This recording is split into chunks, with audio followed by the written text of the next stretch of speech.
नेपाळमधील पर्यटकांच्या सुरक्षेसाठी आणि त्यांना तिथून बाहेर काढण्यासाठी आता राज्य सरकार सतर्क झालंय। नेपाळमध्ये अडकलेल्यांना परत आणण्यासाठी त्यांनी प्रयत्न सुरू केले।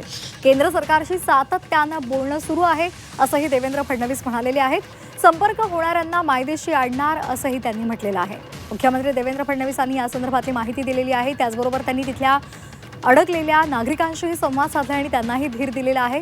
दरम्यान मुख्यमंत्री परिस्थितीवर लक्ष ठेवून आहेत अशी प्रतिक्रिया उपमुख्यमंत्री एकनाथ शिंदेंनी दिली आहे। मोदींनीही नेपाळला मदत पाठवलेली आहे असंही शिंदे म्हणाले। संकटाच्या वेळी आपण एकमेकांना मदत केली पाहिजे असंही शिंदे म्हणाले।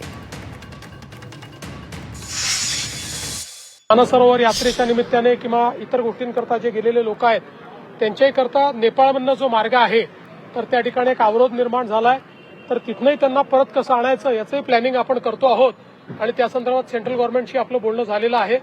त्यामुळे पूर्णपणे अलर्ट मोडवर आपण आहोत आणि कोणाचाही संपर्क झाला तर त्याला रेस्क्यू करायची तयारी आपण ठेवलेली आहे। गिरीश महाजनांनी आव्हान देखील केलेलं आहे की कोणाचे नातेवाईक असतील तर त्यांनी आम्हाला संपर्क साधला तर त्यांना आम्ही त्या ठिकाणी शोधून देऊ। त्यामुळे पूर्णपणे अलर्ट मोडवर आपण त्या ठिकाणी आहोत।